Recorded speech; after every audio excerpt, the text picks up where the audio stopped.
Okay, folks, welcome to Going South, episode 47. I'm excited today to be talking to Dr. Kelly Denton-Borhaug. She is a professor in the Global Religions Department at the Moravian University in Bethlehem, Pennsylvania. She's also the co-director of the Peace and Justice Studies minor there and the executive director of the In-Focus Centers on Investigation.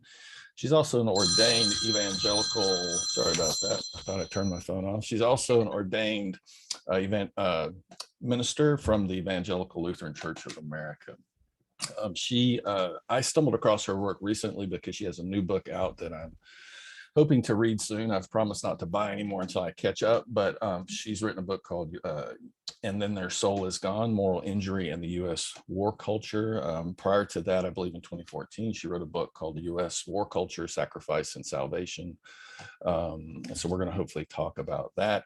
And she's also written a number of scholarly articles related to the discussions of war culture, militarism, and the kind of culture of sacrifice.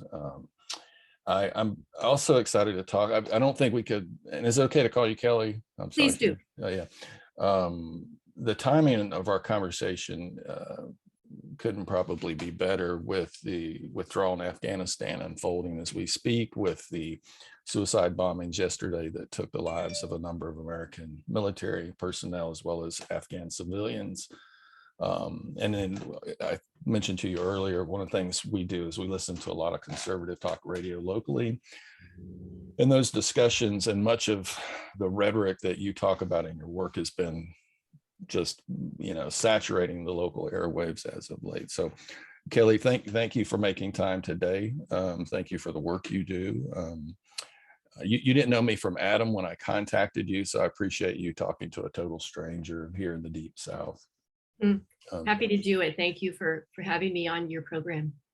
Given the ubiquitousness of kind of militarism in American culture, could you just tell us a little bit about how you were drawn to this topic and why this became such a big part of the work you do? Yes. And I wonder if, since you started by referencing what is happening in Afghanistan, I'm feeling it's really important to begin these kinds of opportunities for conversation by inviting people just to take a moment of silence. I feel very, very deeply the need for all of us to just stop and take in the breadth and depth of the destruction and devastation that is taking place.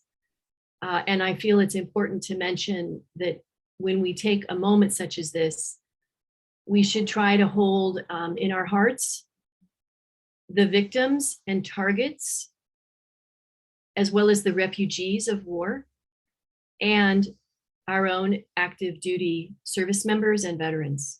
So is it okay if we just take a moment? Absolutely. Let's do that. And we'll start up whenever you're ready.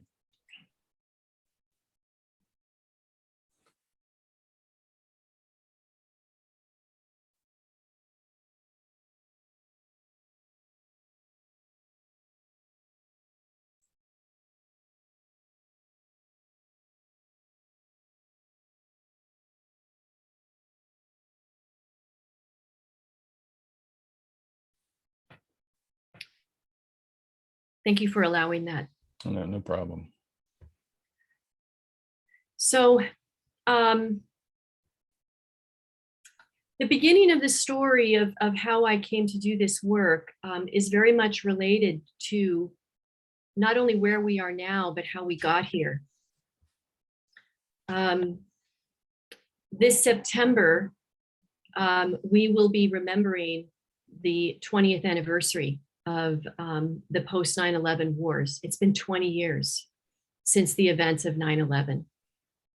That is such a sobering fact to me. And we are, I would say, nowhere close to seeing any of that resolved in ways that anyone feels good about on any side, it seems to me.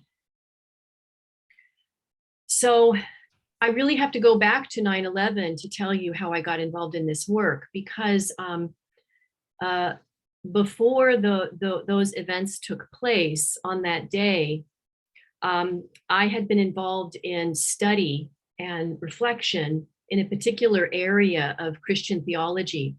I had completed my PhD in the area of inter-area studies, bringing together social ethics and Christian theology. And I had really focused very strongly on the literature of Christian soteriology. Soteriology means the study of salvation in Christianity.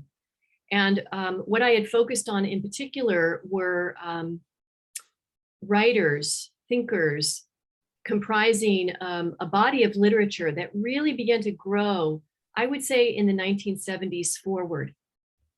And many writers and thinkers representing marginalized populations, people of color, women, people from not the first world, but from, as you know, others have called it, the 2/3 world, right?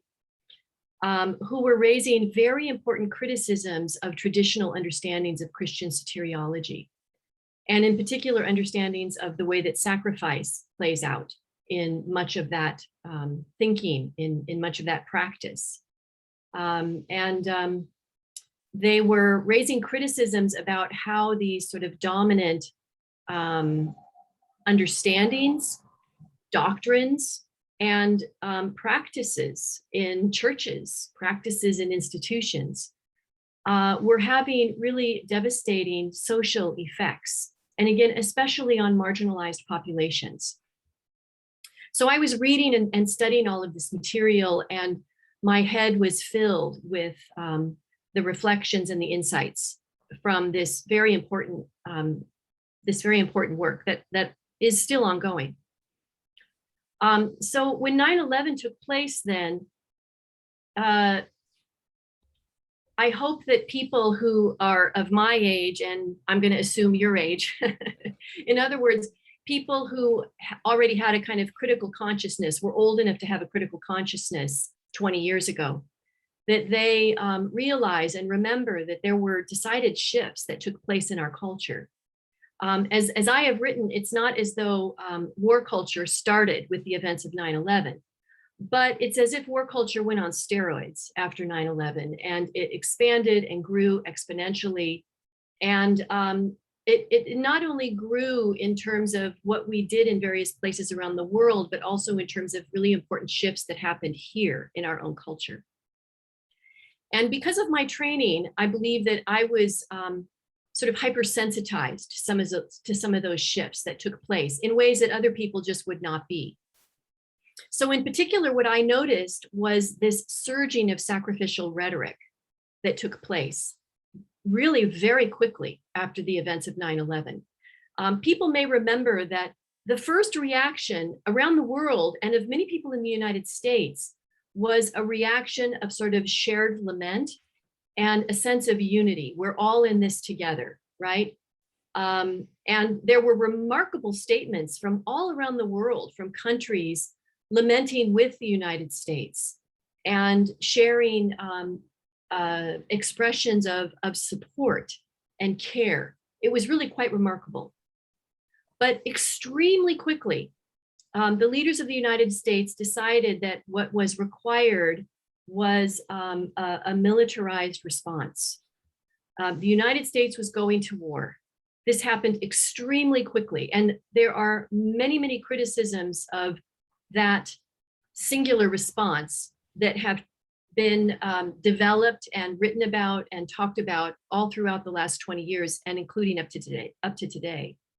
But the United States decided it was going to war, and all of a sudden, everywhere around me, I heard that we were going to war because it was, quote, a necessary sacrifice.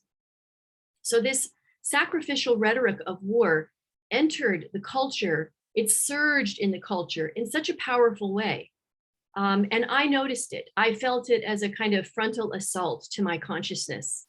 And again, I believe that happened because I was already sensitized to the way that the rhetoric of sacrifice works in destructive ways. and the way that Christianity has played an important role in facilitating that same kind of rhetoric. So I was sensitized to this, and I was confused by it. And I really had never thought about the way that the rhetoric of sacrifice is connected to systems and cultures of militarism, militarization, and war, whether in the United States or elsewhere. And I frankly, I couldn't turn away. And so I started investigating it. And what I discovered was this really sort of difficult knot that I felt compelled to try to begin disentangling. And that really has been so much of my work, my life's work then over these last 20 years. It led to my first book, U.S. War Culture, Sacrifice, and Salvation, where I really attempted to analyze and explore and understand this relationship between Christianity and the rhetoric of sacrifice in militarism and war. And much other work too. It really became a kind of central focus for me. So that's how I got into it. Could you talk a little bit, I mean, because King and others have, pointed out the culture of militarism. Mm-hmm. Can you talk about how that kind of pre 9/11 militarism and the post-sacrificial rhetoric of militarism and in militarism, why you think that shift happened? Was it because we were attacked on American soil? What do you think attributes to the shift? It's not that the rhetoric of sacrifice suddenly appeared. It's been there all along. Right. And actually, the connection between not only sacrificial rhetoric, but sacrificial logic, and we can talk about that too.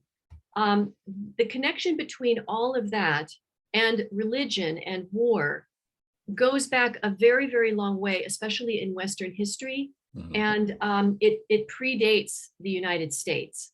But it has been present in the United States since the very beginnings, even before the beginnings of what we call US American history.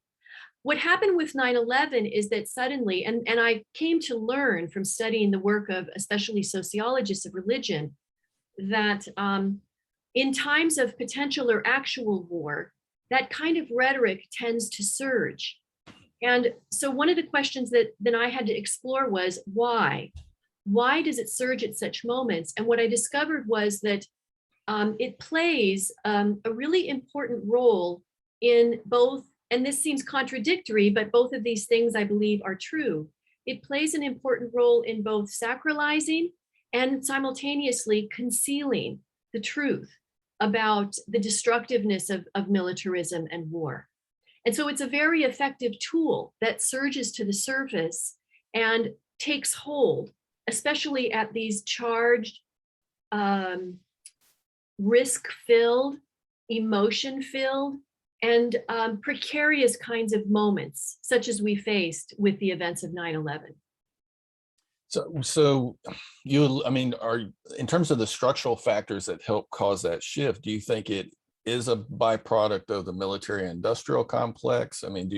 What accounts for the amping up of it, or the injection of steroids, to use your description? Yes. Okay. So let me just say a little bit about what I mean by war culture, because I think that will help.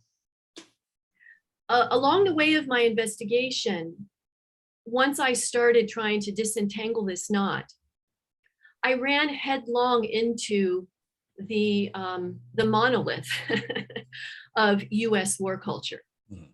And, probably like many citizens of the United States, I had a vague idea that the United States was a vast military power, but I really had very little concrete or in-depth understanding about what that meant, or how that came to be, or what the practices and the consequences of that were.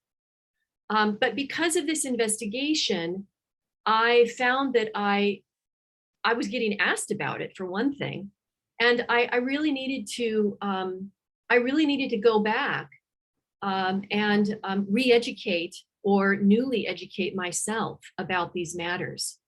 And I came to develop my own definition of war culture, US war culture, as the ethos, institutions, and practices of war with seemingly unending sites of what we assume are civilian experiences, institutions, areas of life. And what is important about that definition is this word of interpenetration that I have used that links the ethos, institutions, and practices of war with everything else. There is like a very fluid and in-depth and oftentimes invisible interpenetration or intermixing that takes place, such that we live in a culture that is permeated by war, by the values and the institutions of militarism and militarization. At the same time, most citizens of the United States are generally either completely unaware or have a very low consciousness about this. And I like to point to three kind of leading indicators that I think provide evidence for my claim that we live in a war culture. The first indicator I would point to is the amount of money we pay to sustain it.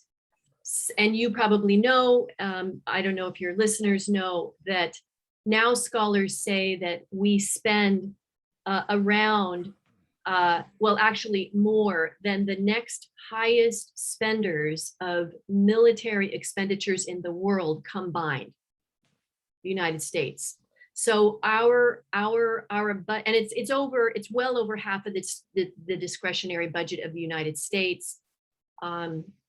If listeners are interested, I recommend the, what is it called? The Priorities Project, I believe is the name of the website. Also the Costs of War Project at Brown University. They both do a wonderful job of exploring that first indicator. Well, and can I just interject that the Democrats and the Republicans alike are typically defense spenders?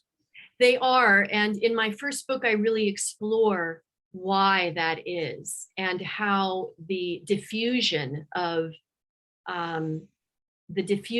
war culture and its economic practices and institutions across the United States in so many different institutions and places leads to that reality.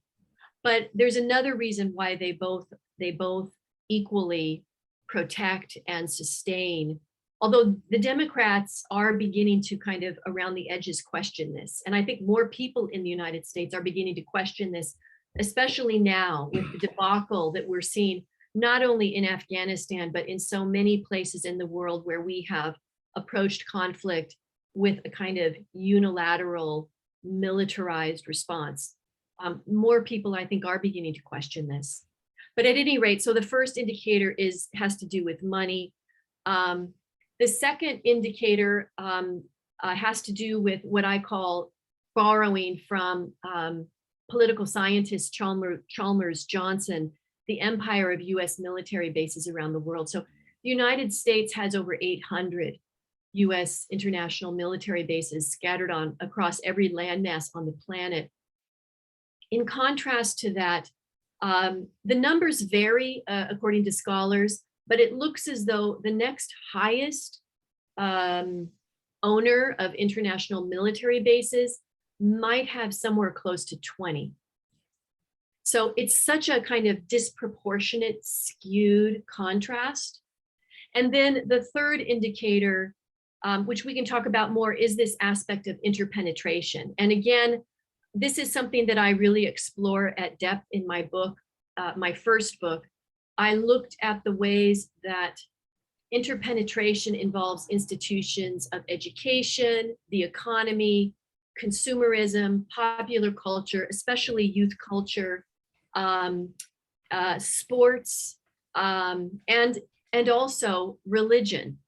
And I drew on the definition, a wonderful definition by sociologist Nick Terse, who redefined the military-industrial complex from involving primarily the institutions of the Pentagon, corporate America, and government, to include, just a very long list of sites and institutions in the United States, including Homeland Security, surveillance, border institutions, all kinds of economic institutions. I mean, the list just goes on and on.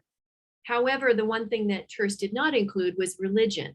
And that's, I think, where I make a particular contribution, both to understanding what war culture is and also how it is maintained and simultaneously concealed from common awareness and criticism. Well, and concealed in plain sight, I would argue. I mean, I think of the military presence at sporting events now, whether it's NASCAR, NFL football, and I don't think Yes. a lot of folks think about that, as well as we also should acknowledge the militarization of law enforcement. Absolutely. Domestically, right. Yes, and that is one of the things that really has increased, has gone on steroids, especially in the post 9/11 period. And it has sort of intertwined in what scholars call the carceral state, in terms of the ways that it also increasingly negatively impacts marginalized communities, especially people of color, especially Black and brown people. Yeah. Do you think that the fall of the Soviet Union and us rising to be the premier social superpower, political superpower in the world also kind of exacerbates this? Well, I have learned something about that. I'm not an expert in those matters, but many people have written about the fact that it is so odd that following the demise of the Soviet Union, leaving the United States as pretty much the unilateral supreme power in the world, many people thought that that would be a moment to sort of de-escalate the military-industrial complex, but that didn't happen. Right. And the reverse did, right? The reverse happened, but what was very interesting about what happened in that period was that the United States began searching for new enemies. Right. And we found them. We always seem to do that. And so the rhetoric simply changed, and what I would call the politics of fear shifted. And again, scholars have questioned, why did this happen? Well, the very dynamics of the MIC played a strong role in perpetuating that, in that, there are many players, there are many corporate players, and particularly elites in the United States that distinctly benefit from this state of affairs. Yeah. And war is business. Well, war is business, and it's very profitable for a small percentage of the population. But it also has, I think that there is, and I do this in And Then Your Soul Is Gone.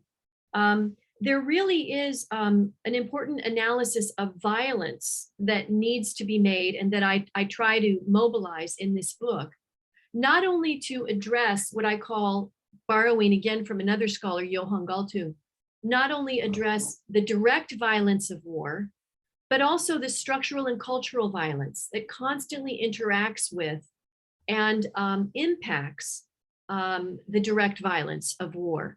We really need to examine what Galtung describes as the violence triangle, the three prongs: direct, structural, and cultural forms of violence, and the ways that they the ways that they maintain, the ways that they protect, the ways that they make it really difficult for us to make long-standing deep changes.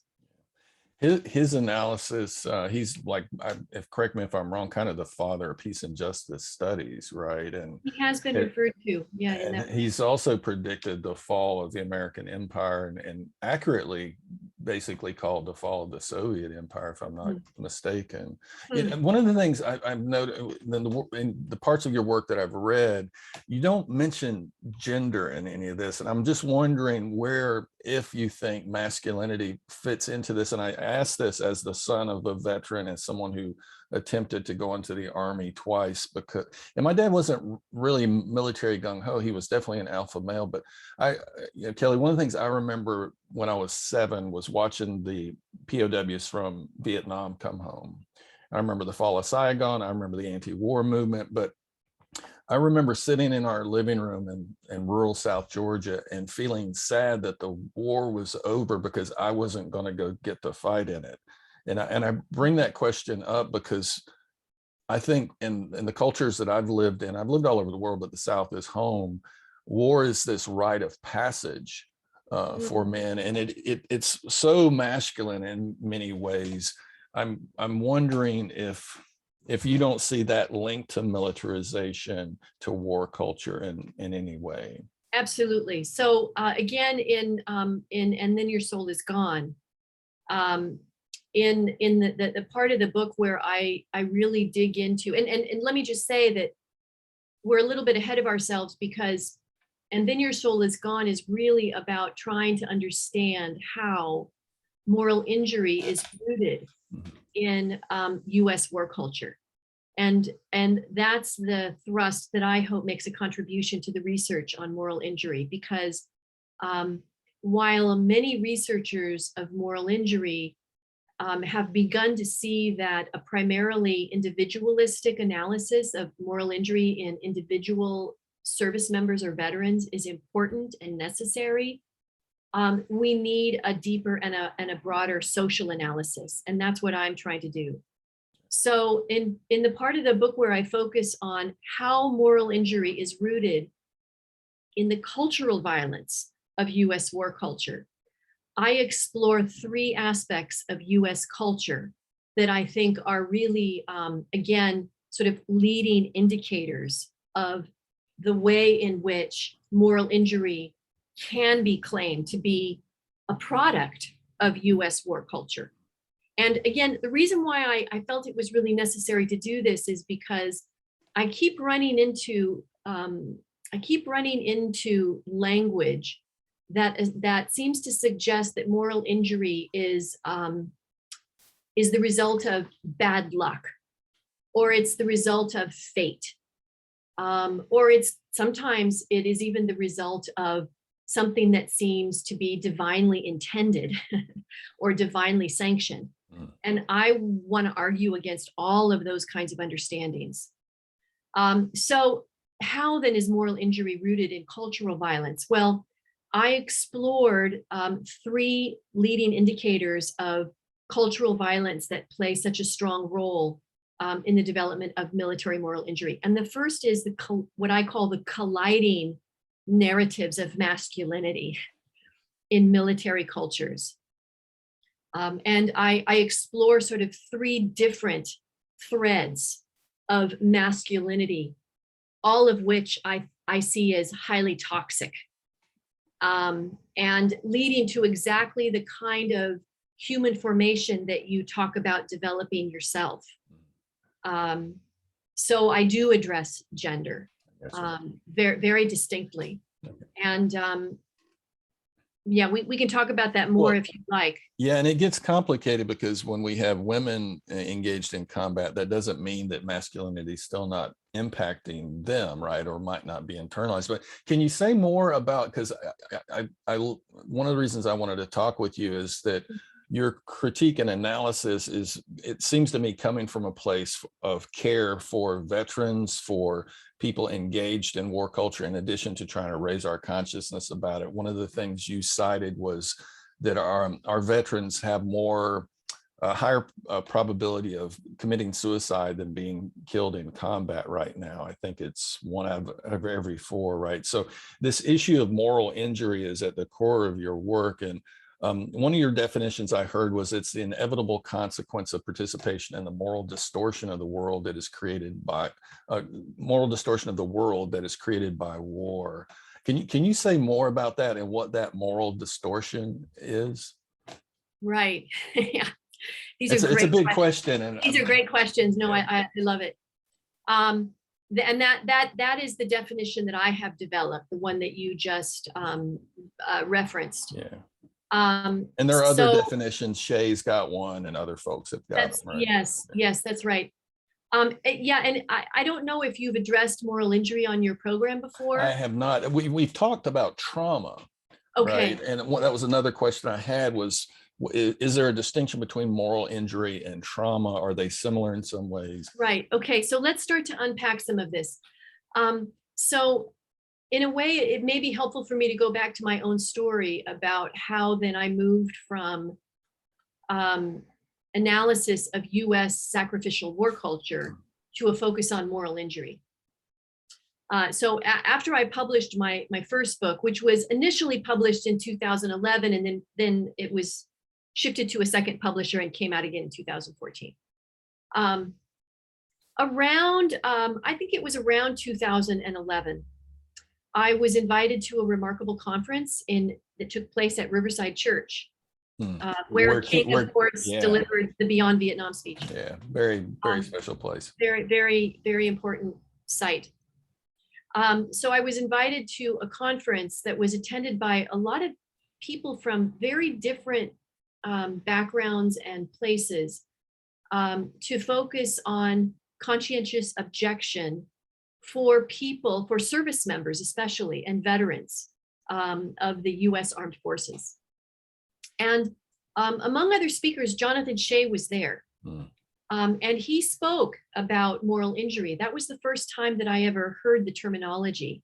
And it was really relatively new. He coined the terminology of moral injury around 2009, as far as I could tell. But he talked about it. And then at the conference, there also were veterans and war journalists who spoke about, who really gave testimony, I would say, about their own experiences of war. And moral injury was sort of writ large over everything that they had to say. So Shea developed his own definition of moral injury. And without going into too much detail, what I think is especially worth highlighting is the feature of betrayal that is at the core of the experience of moral injury. A sense of a person struggling with their own moral conscience because they believe they have betrayed their own deepest values. And that's even further complicated because oftentimes that goes hand in hand with the sense that not only has a person betrayed their own deepest moral values, but they also have found that those values were betrayed or transgressed by others. And not only by people, but by systems and cultures. And again, that's specifically what I would add to that definition. So, and then I really appreciate the definition that Chaplain Chris Antal, who works for Veterans Affairs in Philadelphia and runs a really amazing moral injury group there. He has defined moral injury as the inevitable result of a reflective conscience with the brutalizing nature of the harsh nature of war and killing. So that's a really helpful definition too. And the reason why that definition is helpful is because it enables us to not fall into the trap of seeing moral injury as just another pathology. Moral injury is not a mental illness. If anything, it indicates the strength of human moral conscience and the struggle of people dealing with their conscience when they are faced with the harsh realities of war and killing. And so that is why then I take it even a step further with the definition that you referenced. And I talk about moral injury being a consequence of not only the individual, but what happens to the very world. What happens to the very world that human beings have built that is distorted by war and militarism and militarization. The word that comes to mind when I think about this question is one of the things I heard a lot on talk radio this morning, again, conservative talk radio, were vets calling in and talking about feeling betrayed by what they see in Afghanistan.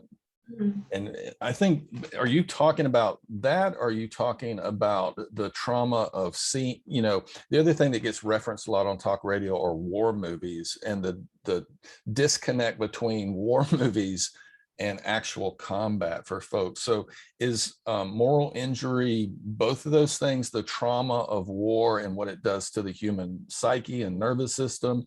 Or are we talking about people discovering political betrayal, that they may have been used by empire? Or is it both those things, or are they different?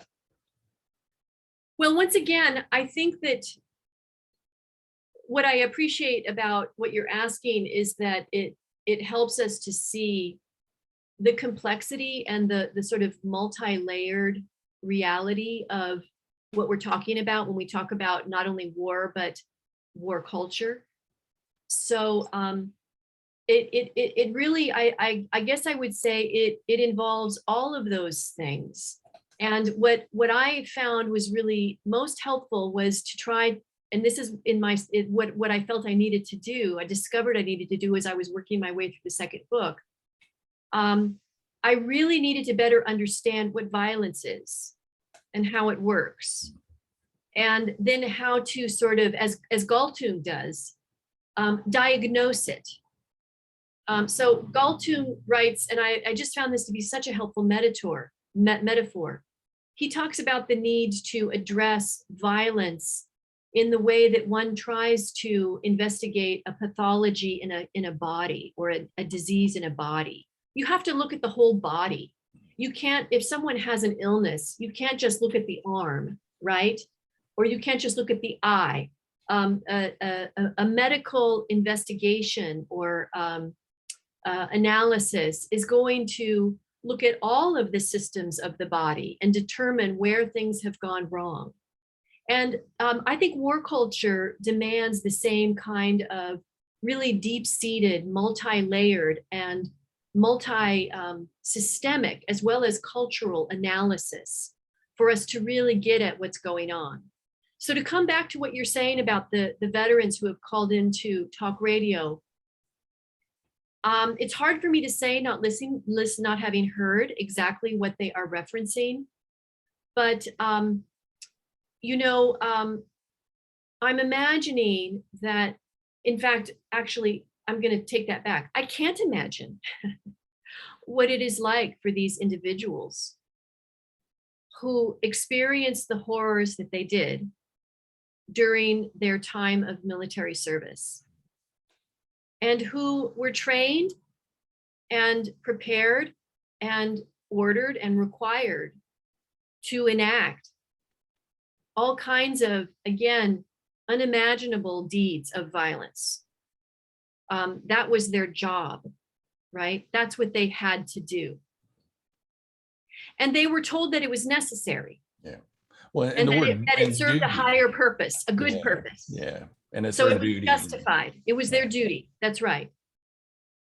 But now everything that is happening in Afghanistan, you know, it cannot help but underscore for us, it cannot help but raise what must be, again, unimaginably agonizing questions for these same individuals. Was this really worth it? Where is the higher purpose that I was told I was serving? What really happened here? And I imagine that has to do with the language that they're using about feeling betrayed. But again, I don't want to put words in their mouths. And if anything, what I have learned and what I have really come to emphasize is the importance of listening to veterans and active duty service members. And you know, in the Tom Dispatch piece that I wrote, I draw upon the work of this same moral injury program that has a unique approach to dealing with active duty or veterans who are suffering as a result of moral injury. And they have come to see that it's really difficult for these citizens. It's really difficult for them to speak honestly about their experiences for a whole variety of reasons. But at least part of the reason has to do with, again, what they call the work avoidance of of us, their fellow citizens. We don't really want to hear what's really gone on. And we have ways of distancing ourselves and silencing them that, again, are so deeply buried in our culture that we may not even be conscious of them. So Chaplain Antal and his colleague Peter Yeomans, who's a psychologist, talk about our tendency to valorize or pathologize or demonize both active duty and veterans. And this too has a long history. It predates 9/11, but it certainly has been active and present during the 9/11 period. And, you know, I wonder about the ways that moral injury is only exacerbated by the fact that when so many of these people do finish their time of service in the military branches, they then come home and find it so difficult to speak honestly about the harsh realities of war and killing that they have been intimately involved with and or have witnessed. So I you know, as I tried to emphasize in that moment of silence that we started with today, I think one of the ways that maybe I'm different from some other fellow citizens is that I believe it is incredibly important for us to hold together the suffering that is taking place on the part of our veterans in active duty. Hold that together with the utterly also unimaginable suffering that is taking place among targets and victims and refugees of war in the places where we have been fighting these many years.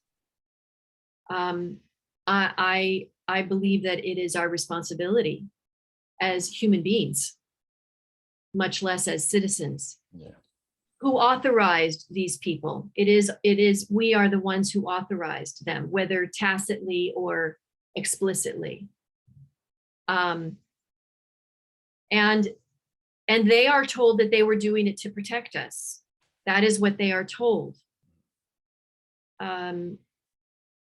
You know, which is noble, right? I mean, I think that's the one of the difficult aspects. I'm terrified of having this conversation with you. I mean, it seems to me, well, no, I mean, militarism is kind of a national religion, and it's, you know, it is the water we swim in as fish that we don't recognize, right? And we don't, and to question that is to be unpatriotic. You're probably not old enough, having remembered the anti-Vietnam War movement and what King said about war, and the fact that we've been engaged in some of the longest undeclared wars, right? Many people would say they're actually illegal because we didn't go through a constitutional declaration process in Afghanistan, Iraq, and we could talk about Yemen and a few other places, right? But you know, most Americans, and I've asked students about this over the years, most Americans, unless they have a family member deployed, probably don't think about war because it's not in the 24-hour news cycle the way Vietnam was. In addition to having an all voluntary military force, right, versus people who were drafted.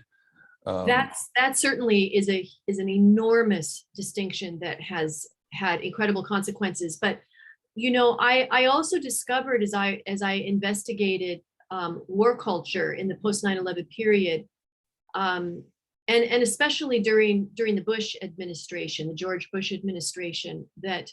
And let's be clear, you're critical of Obama on this. Yes, you're critical across party lines.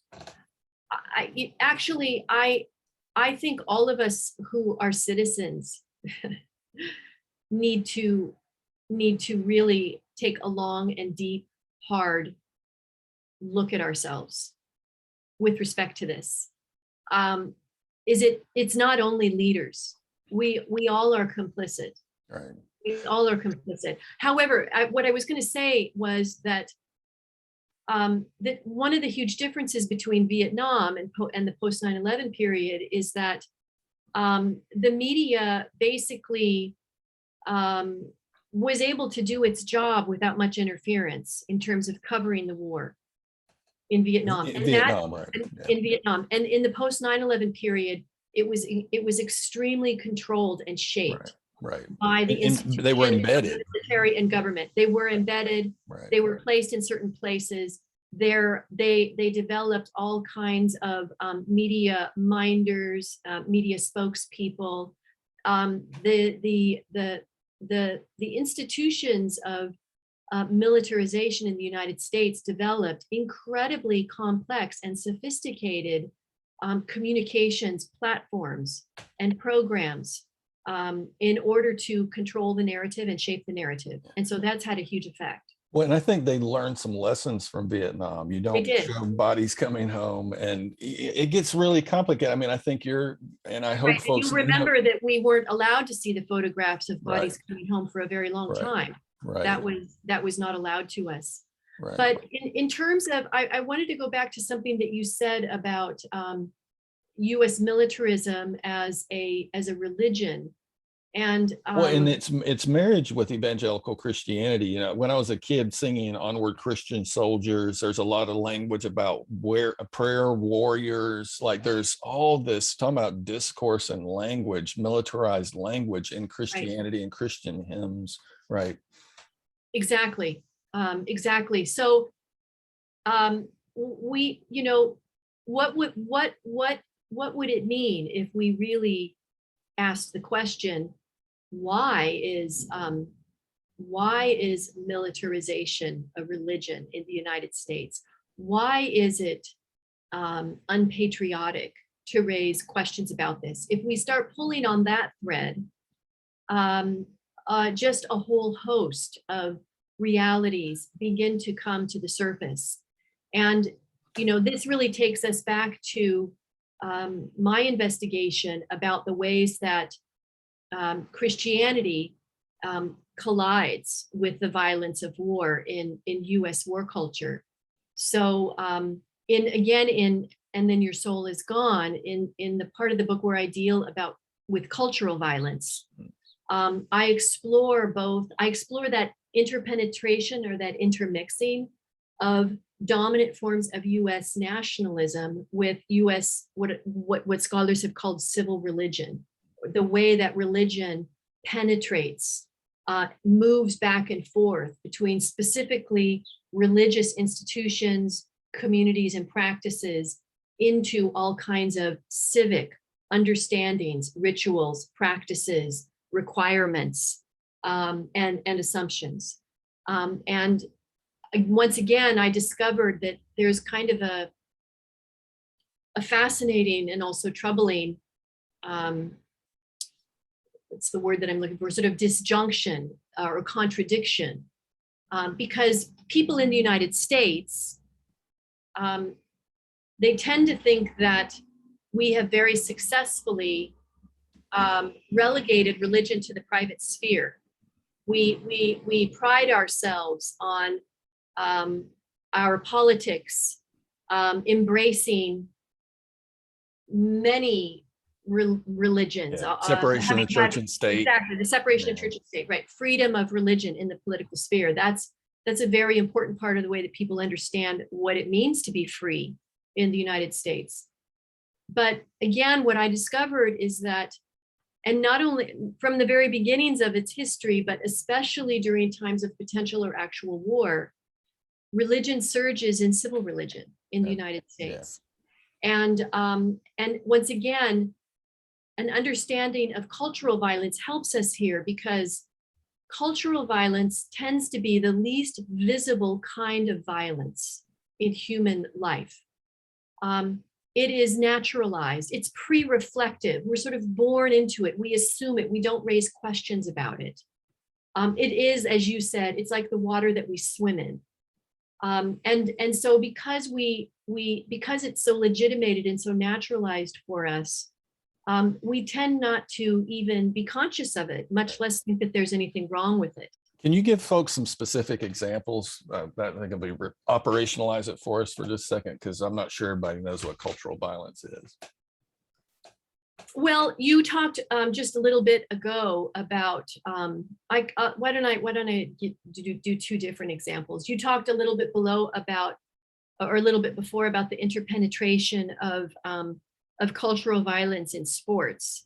So one of the examples that I use in the book is actually a videotape clip that I was able to download from YouTube from a college football game of a halftime show that featured military hymns and popular songs from every branch of the US military services, while the band and all of the flag twirlers and cheerleaders and so forth move from forming one outline of a military war machine to another.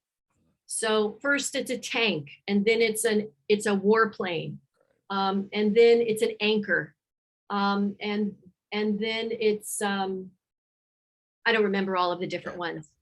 And then the announcer comes onto the audio over above the music, and this is a college football stadium, okay? But the anchor comes over the audio and announces that everyone in the stands needs to be grateful to our military for the ways that it is a global force for good in our lives. I mean, it's just out and out, cultural violence, propaganda, a spectacle of violence, right? But everyone in the stands is cheering. All of those people are delighted by what they're seeing. Nobody is raising any questions about whether that might be problematic. So there's an example of cultural violence and the way that it swims below the surface of conscious awareness. Yeah. But then we have to ask, well, why does it swim below the surface of conscious awareness? Well, partly it's due to the ways that it is marketed, sold, communicated through very, very sophisticated media. And also very, very sophisticated media that, frankly, we taxpayers pay for, because we pay enormous sums of money for the communication arms of all of the different branches of the media. And every branch of the armed services has communication offices that, for instance, which we don't call propaganda outlets. Which we don't call propaganda, but they have to be consulted, and they have to approve, let's say, any movie script that wants to either borrow any of their equipment or film on any of the well over 600 military domestic bases within the United States. So, in some ways, one has to wonder, does the average person even have a chance over against this saturation?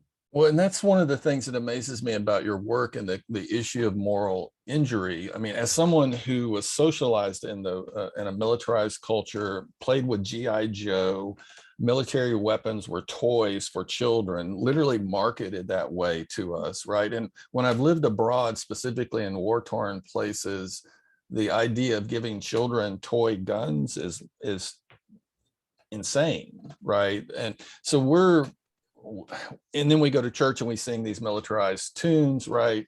And we're in a culture that naturalizes physical violence, nonetheless, psychological, cultural, sexual, whatever else, right? And argue that it's almost necessary. It's a part of manhood. It's the way we survive in this world. I find it just miraculous that folks have crises of conscience, right? And have moral injury, given it seems to me there's still some internal compass in many of us, even though that's all we've known, and we assume it's normal. We assume it's universal. That's a wonderful point, and in some ways, it really speaks to the power of the human spirit. I think that despite this immense and overpowering saturation, and I still want to talk a little bit more about where religion fits in, but that despite all this, and well, let me just put it this way: despite all this, the human spirit has not been completely imprisoned by it, but in fact is larger. And the way that I think about this is that all of this war culture, once again, war culture is not fated. It's not divinely inspired. It's not inevitable. Or culturally universal. It's not culturally universal. It is a fact of human world building. We have built our war culture. And but part of the reality of the way that culture works is that even though we are human world builders, the worlds that we build tend to seem to us as sort of independent, and we sort of forget that we were the ones that made it, and they appear to us as independent and discrete, standing on their own, and in turn they shape us. And inevitable. And they can appear to us absolutely as inevitable. Yeah. That's right. The struggle, Kelly, is if someone doesn't take a social science course, the idea that humans constructed all this, right, and the empirical evidence that not all cultures are equally violent, right, is not something the average American that doesn't go to higher ed will ever have the luxury of pondering, in my opinion. You know, I mean, that's huge, particularly when we start talking about people getting into middle age and so forth.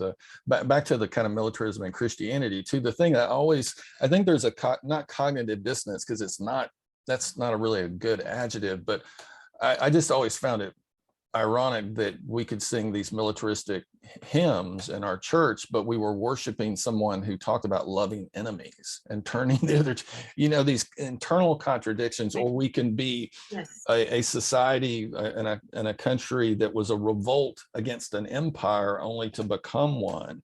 You know what I mean? It seems to me that we have these internal contradictions, the belief systems and the narratives versus the lived realities. Right. Well, again, I would say that that this too is a feature of the way cultural violence works. It's another way of thinking about violence is sort of as layers of sediment. And if the outbreak or the direct event of violence is the most visible expression or explosion of violence, underneath the surface of the topsoil are all of the structures and institutions that prepare the way and magnify the exploitation of inequality in direct violence. But deeper still are the worldviews, the unquestioned assumptions, the pre-reflective formation that is the cultural violence. And that's where the religious violence fits in. So can I just say a word about that for your listeners? So this is what, again, I just found myself running headlong into when I first began my exploration of sacrificial war culture after the events of 9/11. I came across a meme that is predominant, especially at times of civil religious observance, like Veterans Day, Memorial Day, 4th of July. And it still can be found everywhere. And it goes like this: remember that only two forces ever agreed to die for you, Jesus Christ and the American soldier. One died for your soul, the other for your freedom. Pass it on. So I became aware that in Christianity, the very language that we use to talk about what happens with soldiers, with service members, in terms of their injury, their killing, or their being killed, is that we refer to these things as the ultimate sacrifice. But that's precisely the same language that Christians tend to use to describe what happens with Jesus on the cross. Yeah. And in US war culture, once again, there's kind of this interpenetration or this fluidity in which these notions move back and forth between these realms of, let's say, the Christian church and between civil, religious, political, military, popular cultures. And what I discovered once again was that, especially at times of the surging of war, that in religious cultures and religious institutions, we see the surging of this kind of language as well. And so over the 9/11 period, I've traced countless examples that that demonstrate the way from within religious institutions, in sermons, in blog posts, in various kinds of devotional literature. Again, especially around, let's say, Veterans Day and Memorial Day, in liturgies or in church services that are created for those days. This is the language that one sees. And I've attended church services where this took place completely thoughtlessly, without even the hint that it might be important to ask some questions about tying these things together. Because, as I've put it,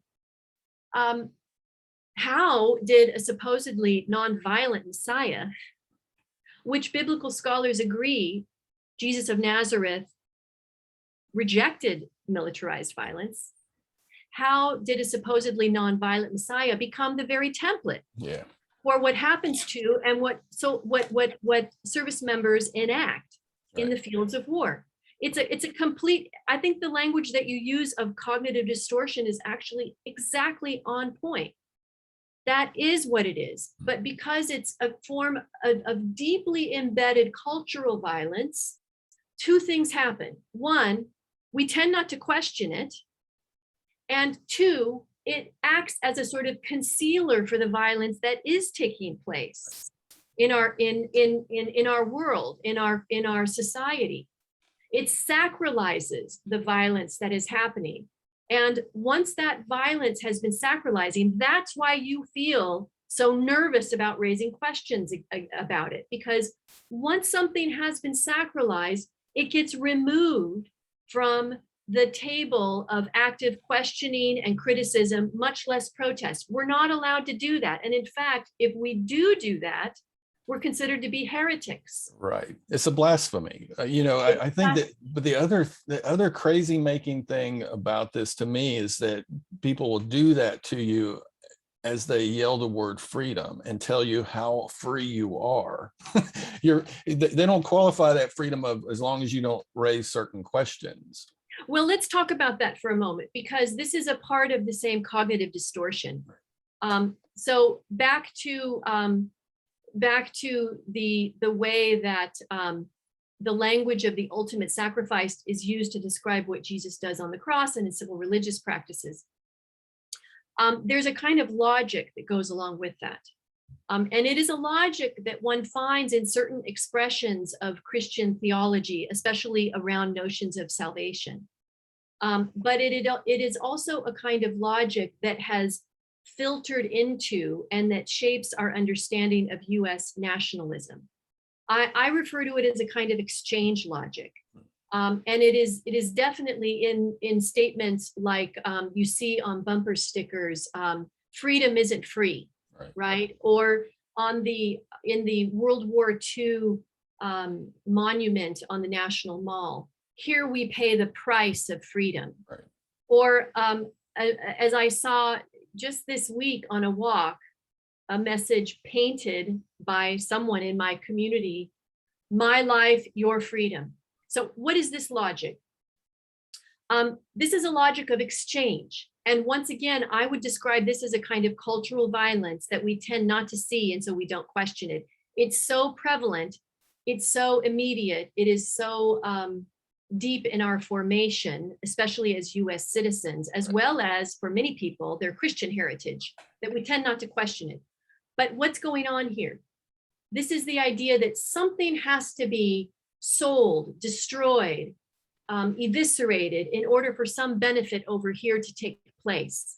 And oftentimes, what goes along with that is the ideology of a blood purchase. Blood has to be shed, right? It's very Old Testament. Blood, it's not only, it is not only Old Testament or Hebrew scriptures, it's also very much in the New Testament, and it's not only in Christianity, and it's not only in religion.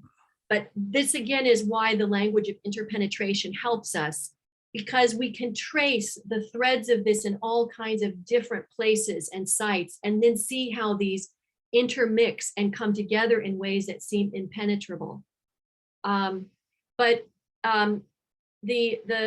This understanding of what soldiers do as the ultimate sacrifice intermixes then with this particular logic of sacrifice, which insists that without this blood purchase, this good thing over here can't happen. And that underwrites all of the violence taking place. This is what makes it seem necessary, even divine, right?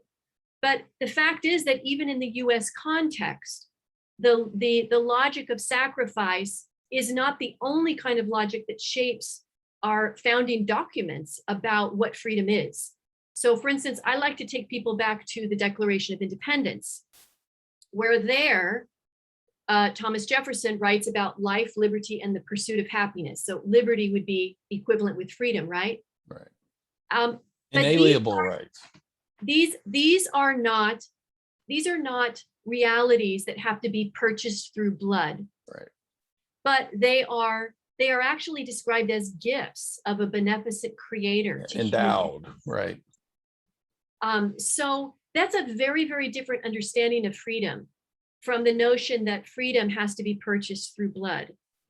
And once again, the logic of sacrifice also has achieved a kind of sacred quality in the US context that makes it very difficult to question. And when you do, what I have found many, many times over the last 20 years is that it raises a lot of very uncomfortable and even angry feelings on the part of people who believe this way, who are shaped this way. And can I say just one more word about that? Because I think it's really important at this juncture to mention that this kind of language also plays a really important role in helping people who have been so devastated by their participation in war. I mean, it's hard for me as a civilian. I'm a daughter of a veteran, but no one in my generation, or actually we have one person in our children's generation who did enlist, but relatively few of us have been active duty or are veterans. And so I think it's really hard for me to imagine, but I try to imagine the devastation that military families and friends and communities have experienced all during this 20-year period and still are experiencing, that the losses to life, to capacity, to relationship, to futures, it's really unimaginable. The injuries, both physical, psychic, spiritual, moral, I don't have the language even to begin to describe how immense they are. So I have a lot of sympathy for the way in which people reach for some kind of spiritual frame in which to place these losses. And the language of the ultimate sacrifice does that for people. So again, in my book, I really take this on, and I don't think we probably want to get into it in depth here, but I try to explore this, and I try to imaginatively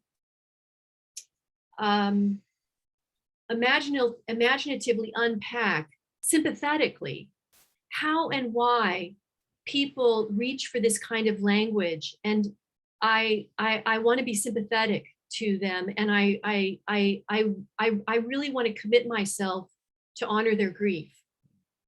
On the other hand, I feel it's still so incredibly important that as human beings, as citizens, as members, as people who live on this planet, we have to be honest about the destructive consequences of that same sacralization.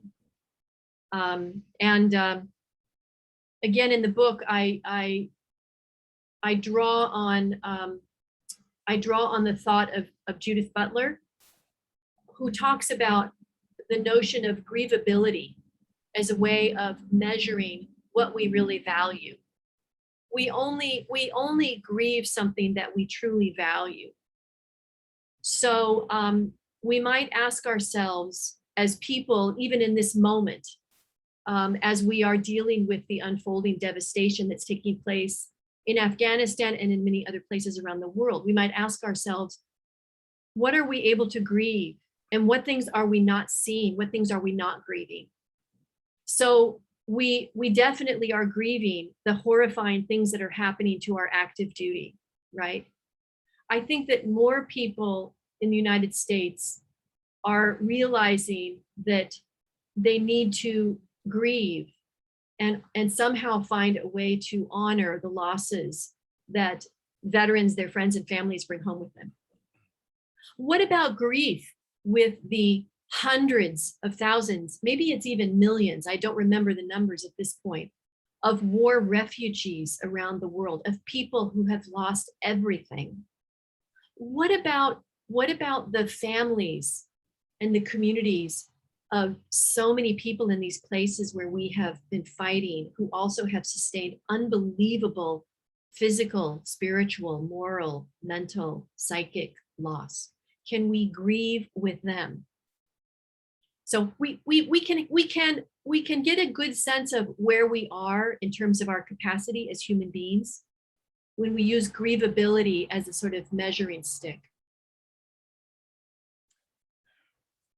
Yeah, I just want to pause and sit with that for a second, because, you know, as somebody that tried to enlist twice, you know, and I know folks that are active duty now, they enlist because they want to serve their country. And I've often struggled with, why is military service the only way you can serve your country too? You know, I think there are other examples, but I think most folks enlist with the best of intentions, with feeling they are fighting the good fight, right? Because we're all, again, saturated in this culture. We consume the messages that we're told about these places that people are sent.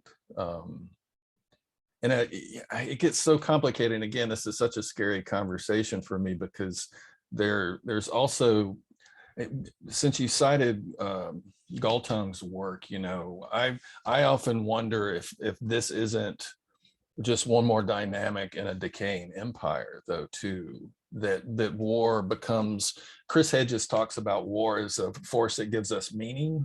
Yes. Right? War, you know, one of the social functions that 9/11 served was it unified a country there was a tremendous amount of domestic unraveling about the WTO, the race relations, right? That there's a great movie, Wag the Dog, right, where it's hypothesized that war distracts us from our domestic squabbles, right? And it's a unifying force in addition to a force that gives us meaning. But and we haven't really talked about American exceptionalism too, that's woven up into this. And again, I remember about 9/11 and raising questions with my friends, liberal and conservative, about, you know, trying to answer the question of why people in other places might hate us, right? Which is, again, another dangerous question, right? Because you reference this in one of your essays about also the trope of victimization, right? Mm-hmm. that is wrapped up in this, that.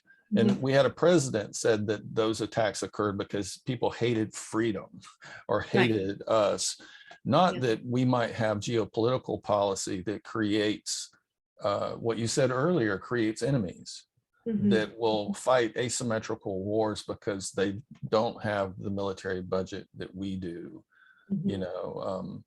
But I'm with you, like.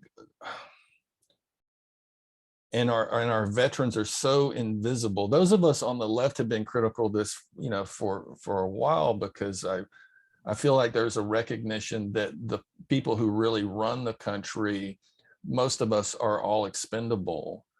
to achieve their ends, particularly in the form of corporate capitalism and the military industrial complex. Right. And that discovery that a lot of us who are patriotic, right, that those in power might not represent us, might not give a damn about us, might be exploiting us, right, through military service, through a variety of ways, right, is just a heartbreaker because it penetrates the American narrative in many ways, and the American mythology. Right. And I feel like a lot of people on the right are grappling with stuff that the left has been talking about for years, and specifically with institutions like the media, institutions like the military, the possibility that maybe corporations like Raytheon and Halliburton and a variety of others have a stake in maintaining war, right? We've had 200 military conflicts since the Second World War ended, acknowledged and not acknowledged, right? No declared wars, right? But Eisenhower talked about this dangerous relationship, and I appreciate your point, and I'd love to get the reference to the book about it wasn't just the economic infrastructure that might be in the business of perpetrating more and more war, but how that now has kind of inundated and permeated our social institutions as well. Yes, yes, yes. You know, I think if I could recommend anything to your listeners as like sort of a where do we go from here kind of recommendation, I would want to encourage people to learn more and to study U.S. war culture.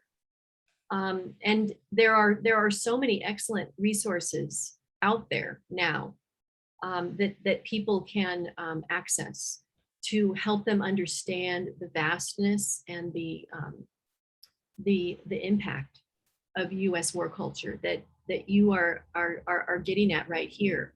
I think one of the things that I say in the book is that I believe that studying and becoming better educated about U.S. war culture is peace building work, because as you say, we are at risk of being duped by it, being taken in by it, and even the very notion of expendability that you talk about.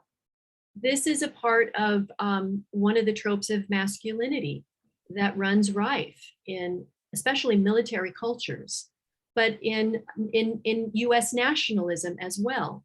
The notion that you are raised, especially as a man, but also as a person who might join the armed forces, you are raised to think of yourself as expendable. But then simultaneously, that joins forces with what seems like a contradictory second trope of masculinity that is all about the performance of sovereign power and violence as a way of demonstrating what it means to be a man. And these things join together in incredibly destructive ways. This is something that I, again, explore in the book. So what I hope that perhaps 20 years after the events of 9/11, 20 very long years later, and with the unfolding of these incredibly tragic, distressing, sad, calamitous events happening in Afghanistan, but also in other parts of the world, maybe there is an openness, a new opening taking place in our culture, with more of us finding that our own consciences are not permitting us to remain unquestioning, but that we have to start doing something. We have to start asking some questions.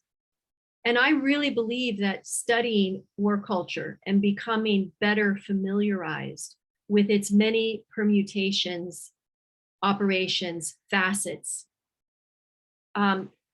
it changes a person's consciousness. I know it did mine. When I started studying this, 20 years ago, I was shocked by what I discovered. I had no idea. And I had a PhD.